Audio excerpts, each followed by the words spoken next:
લોકદ્રષ્ટિ charitable trust Surat દ્વારા ચક્ષુદાનથી દ્રષ્ટિ પ્રાપ્ત કરનાર લોકો સાથે એક મુલાકાત શુક્રવારના રોજ યોજવામાં આવી હતી। લોકદ્રષ્ટિ ચેરિટેબલ ટ્રસ્ટ સુરત દ્વારા શુક્રવારના રોજ અડાજણ ગુજરાત ગેસ સર્કલ પાસે આવેલ આઈરિસ હોસ્પિટલમાં ચક્ષુદાનથી દ્રષ્ટિ પ્રાપ્ત કરનાર વ્યક્તિઓ સાથે એક કાર્યક્રમ યોજવામાં આવ્યો હતો।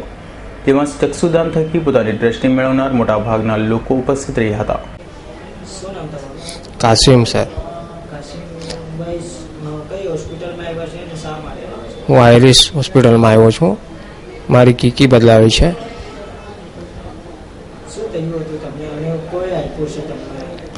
આ મને શહીદભાઈ અહીંયા મોકલેલો છે। શહીદભાઈ લાવેલા, એમના હસ્તકથી હું આવેલો છું।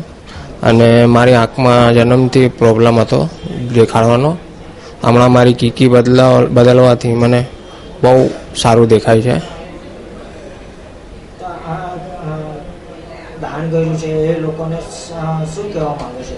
હું એમને ભગવાનથી પ્રાર્થના કરીશ કે એમ લોકોને ભગવાન સ્વર્ગમાં જગ્યા આપે, અને એમનો હું બહુ આભારી છું।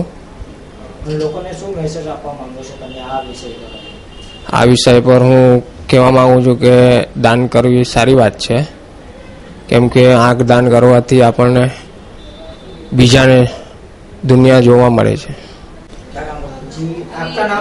मुर्तजा हुसैन।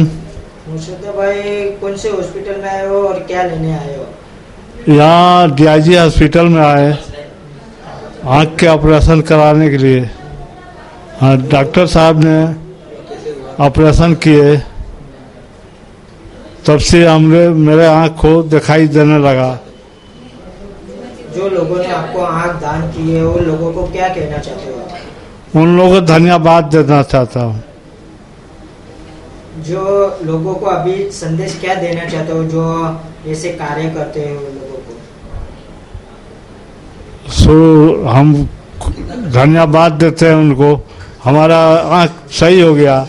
अकेला हम पहले साथ में 2 आदमी आते थे तो हम लेके चलते थे, अभी हम अकेला रोड पर चलते हैं।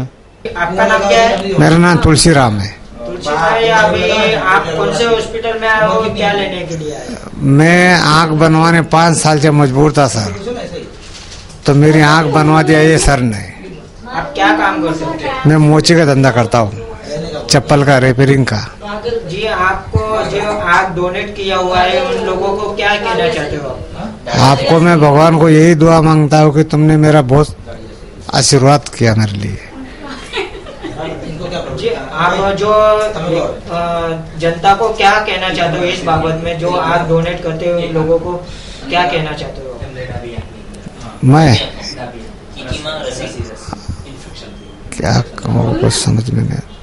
मैं यही मानता हूँ, बोलता हूँ कि मेरी आँख बनवा दिया आपने, मेरे को नजर दे दिया, अभी इतने शुक्रिया मानता हूँ सर मैं। डॉक्टर प्रफुल्ल सिरोया, લોકદ્રષ્ટિ ચક્ષુ બેંકમાં પ્રેસિડેન્ટ છું। ઇન્ડિયન રેડ ક્રોસ સોસાયટીમાં પણ પ્રેસિડેન્ટ છું। ચક્ષુદાન ક્ષેત્રે લોકોમાં જાગૃતિ આવે એ માટેના કાર્યક્રમોનું આયોજન અને નેત્રદાન બાદ જે લોકોને ચક્ષુદાનથી દ્રષ્ટિ મળી છે એવા લોકોનું આજે આઈરિસ હોસ્પિટલ અડાજણ પાટિયા પાસે કાર્યક્રમનું આયોજન કરવામાં આવેલું છે। અત્યારે અહીંયા 4 થી 5 વ્યક્તિઓ ઉપસ્થિત છે કે જેમને અંધાપાથી જે લોકો ભોગવતા હતા એવા વ્યક્તિઓને ફરીથી ચક્ષુદાનથી દ્રષ્ટિ પ્રાપ્ત થઈ છે। સમાજમાં અત્યારે ઘણા બધા કારણોથી લોકો અંધાપો ભોગવતા હોય છે, પરંતુ જે લોકોને કાળી કીકીની ખામીને લીધે અંધાતો ભોગવતા હોય એવા લોકોને મૃત્યુ બાદ જે લોકો ચક્ષુના દાન કરે છે એ દાન થકી પ્રાપ્ત થયેલી આંખ આવા વ્યક્તિઓને ફરીથી દ્રષ્ટિ આપી શકે છે। સમાજમાં અત્યારે ઘણા બધા વ્યક્તિઓના મૃત્યુ થાય છે, પરંતુ અણસમજને લીધે તેઓને અગ્નિ સંસ્કારમાં તેઓના 2 મહામૂલા નેત્ર બાળીને રાખ કરવામાં આવે છે, પરંતુ જેવા નેત્રો આવા અંધ વ્યક્તિઓને ફરીથી આપવામાં આવે તો એવા લોકોને આપણે અંધાપાથી દૂર કરવામાં આવે છે।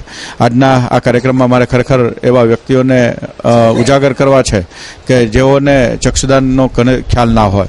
આપણા સ્વર્ગસ્થના મૃત્યુ બાદ 6 કલાક સુધીમાં એમના ચક્ષુઓના દાન કરી જો આવા વ્યક્તિઓને આપવામાં આવે તો ફરી તેમને દ્રષ્ટિ પ્રાપ્ત થઈ શકે છે। સમાજના એવા ઘણા બધા વ્યક્તિઓ છે કે જેમને નેત્રદાનનો ખ્યાલ નથી, તો મારે એવો મેસેજ આપવો છે મીડિયા દ્વારા, મીડિયાના માધ્યમ દ્વારા કે જેમને અંધાપો દૂર કરવાનો છે, કુદરતે 2 મહામૂલા રત્નો આપણને આપેલા છે। મૃત્યુ બાદ 6 કલાક સુધીમાં આપણા સ્વર્ગસ્થના 2 મહામૂલા રત્નો જો આવા કોઈ અંધ વ્યક્તિને આપવામાં આવે તો તેમને ફરીથી દ્રષ્ટિ પ્રાપ્ત થઈ શકે. તો મારે જ્યારે પણ કોઈ જગ્યાએ આપણે જવાનું થાય, દુઃખદ પ્રસંગે જવાનું થાય, તો ત્યાં જઈને આપણે માત્ર એમને મેસેજ આપવાનો છે કે બળી જનારી 2 આંખ કદાચ જો 2 અંધ વ્યક્તિને આપીએ ફરીથી તો એમને ફરીથી દ્રષ્ટિવાન બનાવી શકાય. તો આપણે અત્યારે એવા આંખ ન બાળીએ અને એવા વ્યક્તિઓને આપીએ કે જેમને આંખની જરૂરિયાત છે. Doctor Dishant Shah, iris speciality આઈ હોસ્પિટલ. અત્યારે આ એક સ્નેહ મિલનનો કાર્યક્રમ રાખ્યો છે એના માટે કે આપણામાં આ ચક્ષુદાન વિશેની જાગૃતિ આવે બધામાં. અને આજે આજકાલ આઈ ડોનેશન ઘણા ઓછા થઈ ગયા છે. લોકોને એવું લાગે છે આપણી જૂની પરંપરા પ્રમાણે કે ભાઈ આંખને મૃત્યુ બાદ દાનમાં નહીં આપવી જોઈએ. એની જગ્યાએ દાનમાં આપીને જાય તો લોકો જોઈ શકે. બીજા જે લોકોને આજે દ્રષ્ટિ નથી હોતી તે લોકોને આપણે કોર્નિયા ટ્રાન્સપ્લાન્ટ કરીને જોતા કરી શકીએ. એની અવેરનેસ માટે જરાક આપણે આ સ્નેહ મિલન સમારંભ રાખેલો છે.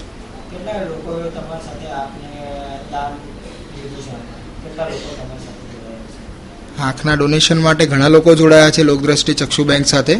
અને એ લોકદ્રષ્ટિ ચક્ષુ બેંકનું કદાચ સુરતમાં આજની તારીખે તો સૌથી વધારે ચક્ષુ કલેક્શનનો રેકોર્ડ બી હશે. અને રોજે રોજ એ લોકોની જે પ્રવૃત્તિઓ હોય છે આઈ બેંકની એ હંમેશા એના માટે જ તત્પર હોય છે કે કોઈ પણ જગ્યાએ એની ટાઈમ દિવસ હોય કે રાત હોય જ્યારે પણ કોલ મળે એ જ ટાઈમે પહોંચી જાય છે. એના માટે તો ખાસ મારે ચક્ષુ બેંકને બિરદાવવી પડે કે લોકદ્રષ્ટિ ચક્ષુ બેંક જેવું કામ પ્રફુલભાઈ અને એમના જે સાથીદારો છે ખરેખર બહુ સરસ કામ કરે છે.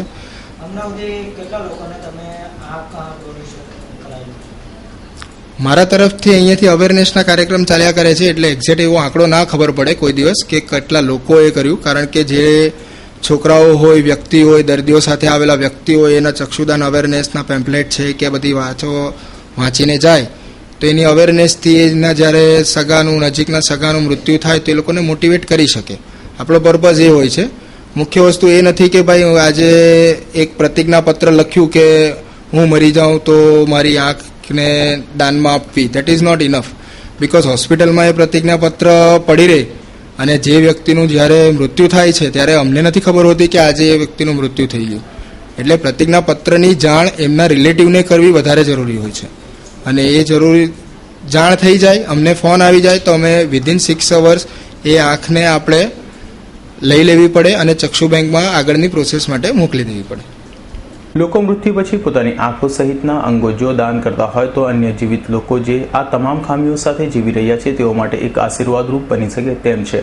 Bureau report S9 news Surat.